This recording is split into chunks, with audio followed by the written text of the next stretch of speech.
Hi, everybody. It's Larry Call from the Revenue Secrets Show.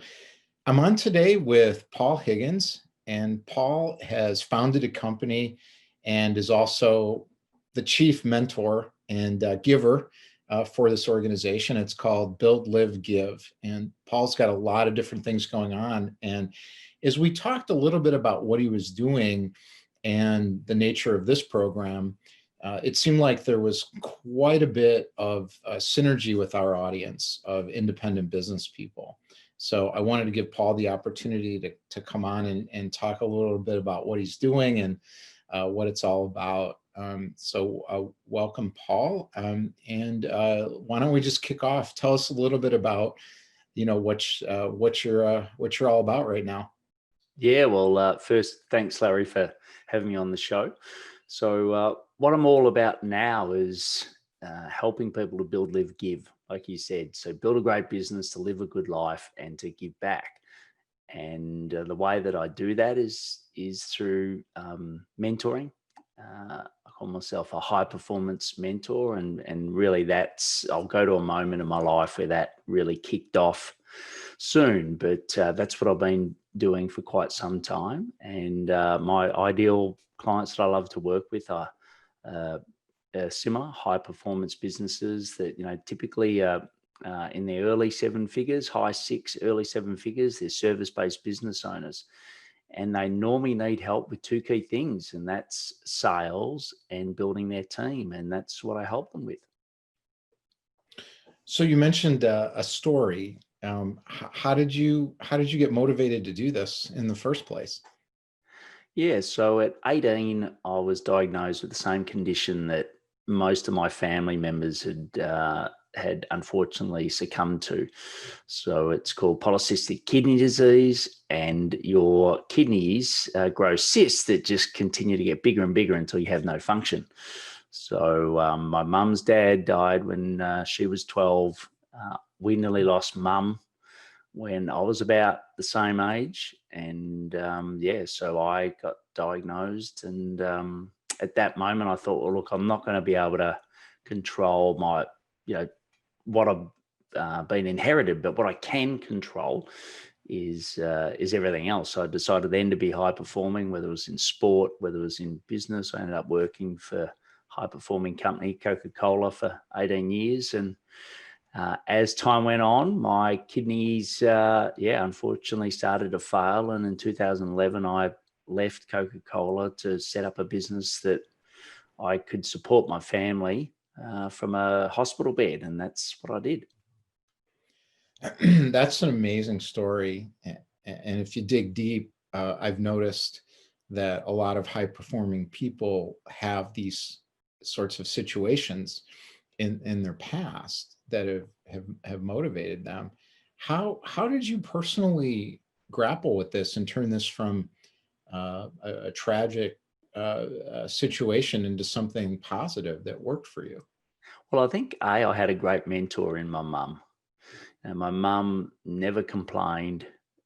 Are we born with tenacity and drive naturally, or is it because of our condition that we have to look to overcome things? But when, my mum was, she was a school teacher, curriculum advisor, but she used to work. She basically looked after the family, and she never once complained about a condition. And when I was as sick as she was, I realized just how debilitating that actually was. So she really motivated me to say, look, don't let it control you. You can control your own life. And she never said those words to me, but her actions really showed me a brilliant way of doing it. And to be honest, I just followed mum's lead. Do you find that often, even if it's not a medical condition of this sort, that the kind of people who work with you have something similar that's requires them to overcome? Yeah, look, a lot of people that I work with have had great corporate roles, and it's from a biblical sense, I suppose. For me, it was like Saul versus Paul, right? I used to I read Seven Habits of Highly Effective People when I was, 24. That book really changed my life. And I used to have a daily reflection. And look, corporate is great. It does a lot of good things around the world, but I couldn't be the true me in corporate. I was basically living a double life. And I think for a lot of people I work with, whether in my situation, it was my health, other people, it's, could be, their health. It could be the fact that they just, no longer want to wake up, look in the mirror and say, this is not me. This is not why I was put on the planet to do this. Yes, the money's great, but I'm not really fulfilled. And, yes, most people I work with, that's their desire.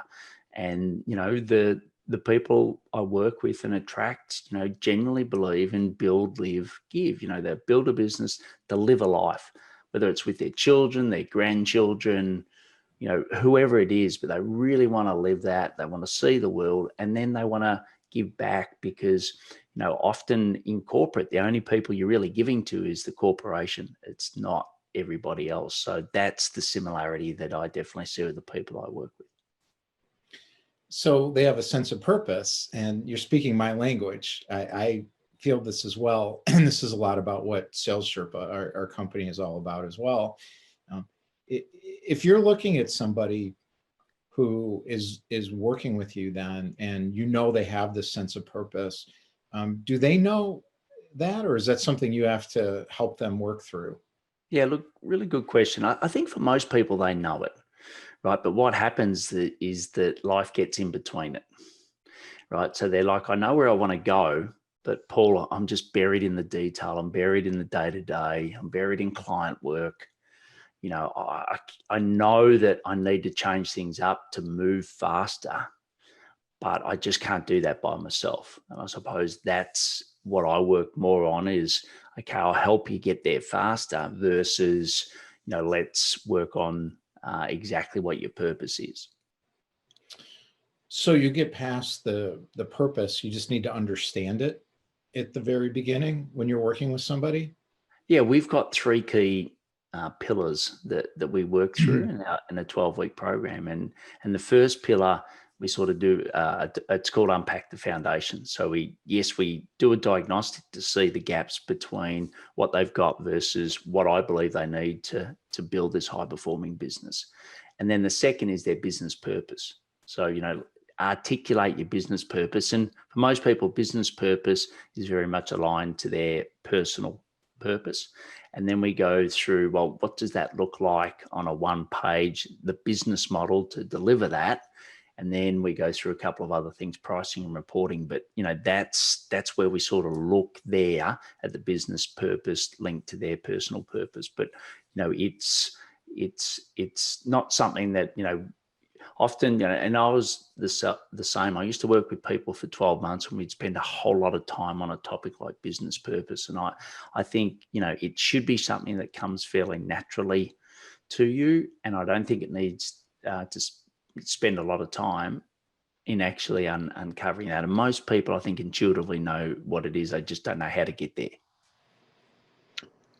So when somebody's thinking about making these kinds of changes, is the number one barrier typically being in the day-to-day mechanics of the business and not being able to get out of that?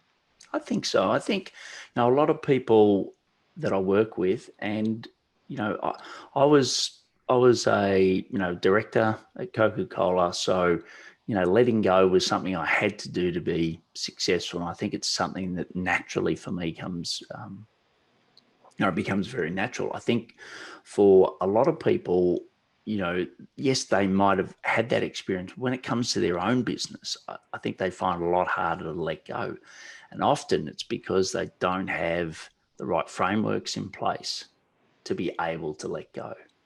So having the right people, for example, if you really trust someone and someone's really good, you're more than happy to let go. But if you haven't got those people on your team, you're not going to do that. So I think, that's the thing that holds most people back is that, they've just got too much on their plate.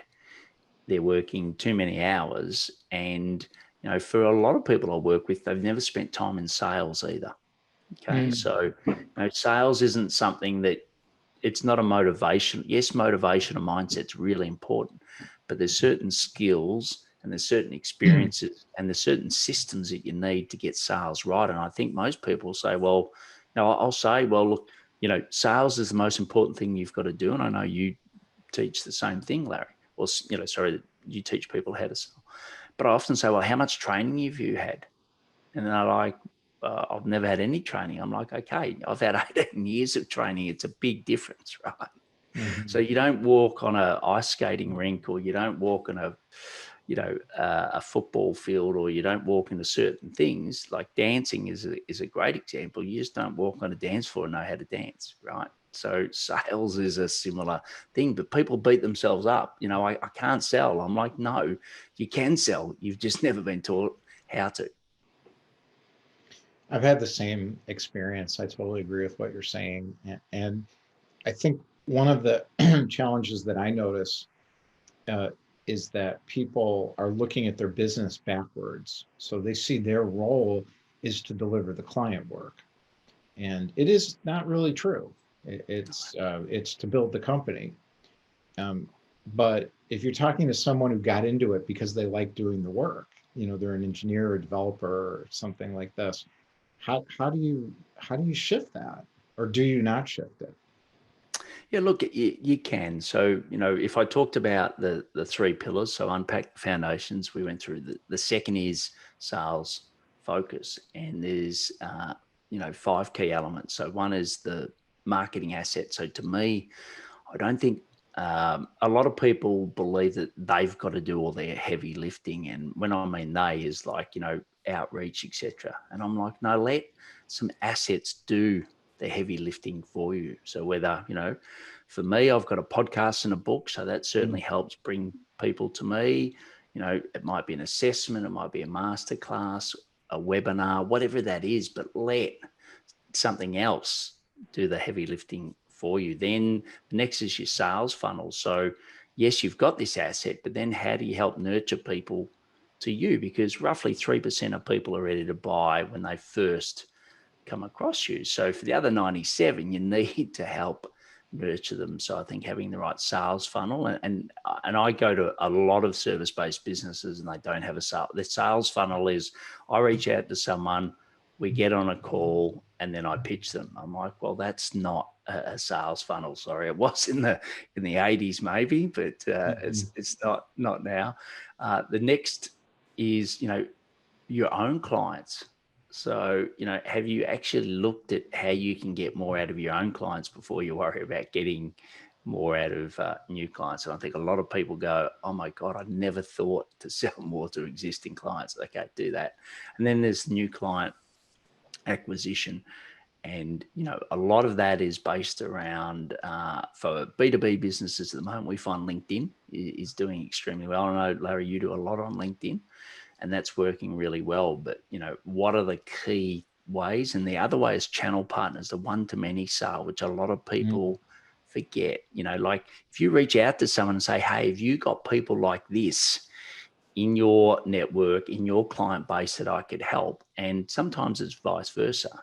Then it's a lot easier to do that. And finally, it's I sort of talked about it before, but it's the sales systems and support. So, if you're currently in using Excel as to track your follow up, you're probably missing thousands of dollars, because Excel was never, or Google Sheets was never built for that. Whereas, you can get a good CRM, set it up properly, and that will help you not to leave money on the table. So they're the five key things that once people understand those, they get the detail of those, then sales becomes a lot easier.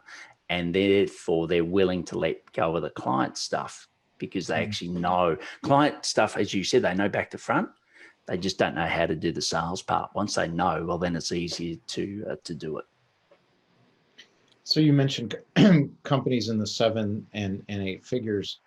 What about a company? More, sorry, Larry, more high 6, early 7s. Oh, I that's right. High really, 6, yeah. early 7. What about a company that doesn't have any resources, where it's just the solo owner operator situation? How do they deal with this? Yeah, look, they can certainly take parts of it. And to be honest, the book that I wrote it gives them, these elements and what they can do themselves. So I think if you're watching this and you're not at that 7-figure mark and you're, let's say you're, 250 to 500, you can certainly do some elements of this yourself. I think the number one thing is to get yourself a virtual assistant or an assistant. It doesn't matter if they're in your office or the other side of the world, but that's the first place you should start with, letting go and get them to focus on revenue generating things first, right? So get them to help you with LinkedIn, get them to help you with sales follow-up, get them to help you with things that are going to actually bring in more revenue so you can fund the other component of it. So, that would be the best advice I could give someone is in my book, I've got all the advice, but B is, get yourself a virtual assistant to help move towards this. I could not agree with you more. And as far as that tip, getting a virtual assistant is a very important tip. So I've decided I want to do this. Now what? How do I do it? Yeah, look, there's really three key sources of VAs. If I simplify, one of them is like a freelance, like Free Up. What's it's changed to now? I always forget. Upworks or Yeah, Fiverr? Upwork. Yeah, Upwork, Fiverr. So that's one option. The second is to go direct yourself. So to go and find there's some really good places, or there's some really good people that will find you a VA for a fee. So there's that, and whether it's that or whether it's through Facebook, through a network, someone that's already got a great VA, ask them where they've got it, something like that. But you go direct. And then the other one is the agency, going through an agency. So they've all got pros and cons. My recommendation is, if you don't have a lot of experience, you've never done this before, go the agency path first. So I sort of set them in backward order. So, I think go to the agency first, and they will, they've already got a VA that's well trained, that can actually train you a lot in how to use a VA. Yes, you're going to pay a premium for that, but there's a reason you pay a premium for that. And once you get that under your belt and you work really well, then you can go direct or use, tactical freelancers for specific projects. And just quickly on that, I think the most important thing is people go, well, once I'm ready, I'll get a VA. I don't agree with that. I'm actually the other way around. Yeah. You're never going to be fully ready for a VA. So what you do is get a VA, and then they'll help you actually build the processes. Because most, you're watching this, you're a founder, you're an entrepreneur, you don't love the detail, right? You don't love process. If someone says standard operating procedure or SOP, you freak out. I get it. That's what a VA can help you with.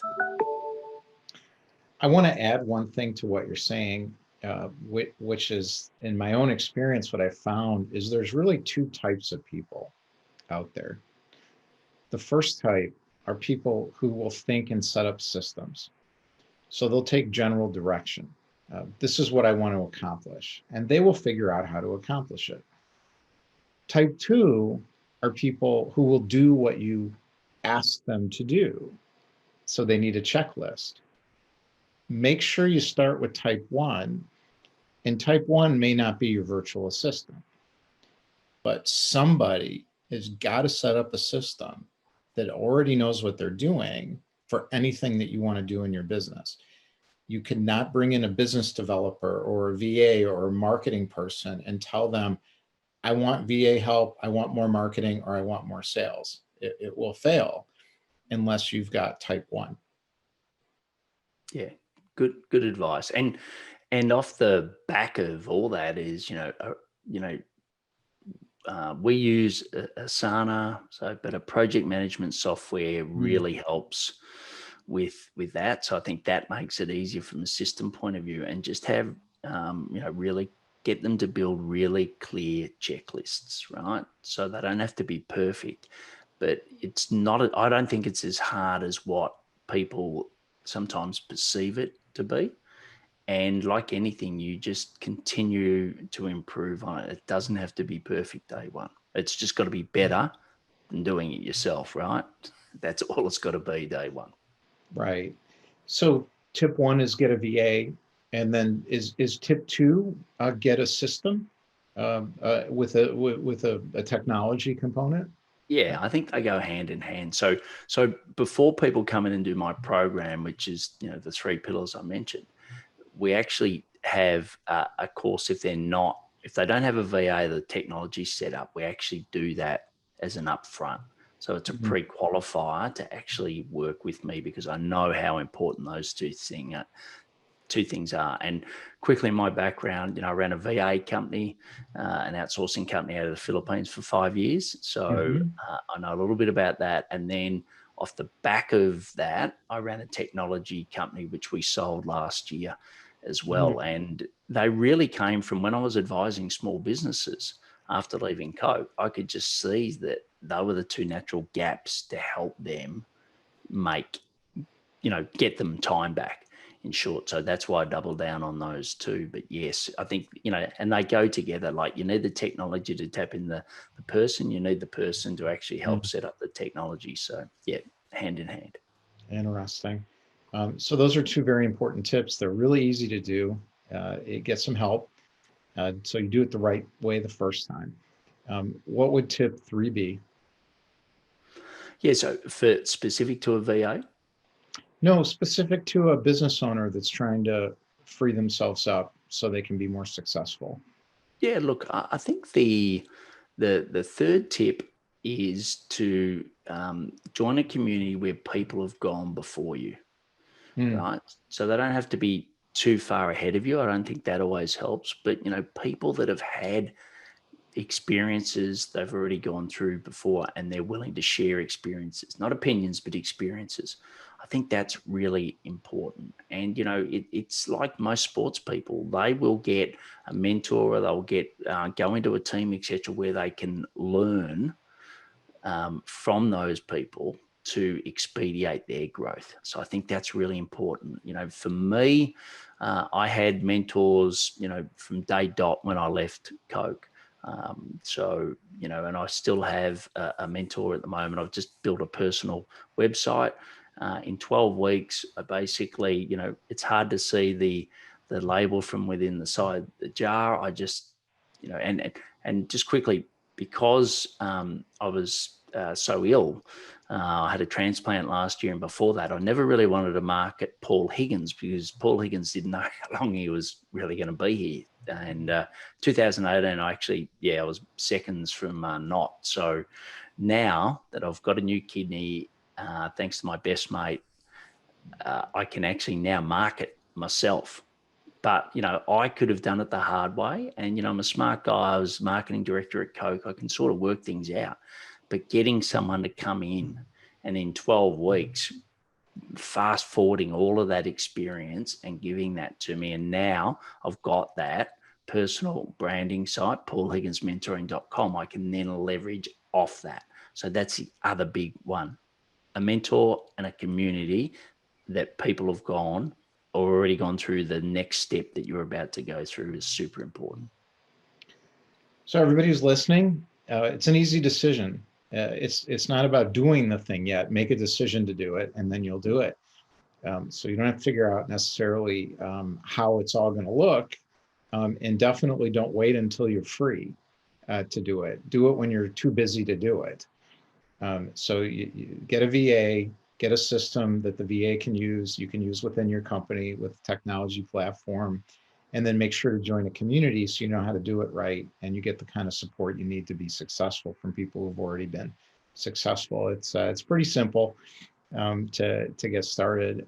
So, Paul, what's the easiest way to get some value and connect with you? Yeah, Anybody? so I talked about the 3 pillars, and the last one is high performing team. I won't go through the 5 elements, but you can go and do your own assessment to see whether you've got the elements that are needed against these 3 things. So if you go to paulhigginsmentoring.com/assessment, You can go through that. It's 15 questions, should take you about 3 minutes, but it can really help you understand what are the gaps for you to go to that next level. Okay, that's great. Thanks, Paul, so much for joining. This is really helpful tips. Is there anything else you'd want to leave the audience with? I think the biggest thing that holds most businesses back is the business owner. So it's you, right? So Larry already said it. That's the same for everybody. So you always think it's just you. It's the same for absolutely everyone. So I think just get some help. Whether it's the sales Sherpa, I think the title Sherpa is fantastic, where they help you get to the top of that mountain. I think there's other people that can do a similar thing, but you don't have to do it all by yourself. And you just got to make the decision that, yes, I do need help. And then that help will guide you the rest of the way. Great. All right. Thanks again, Paul. Great. Thanks, Larry.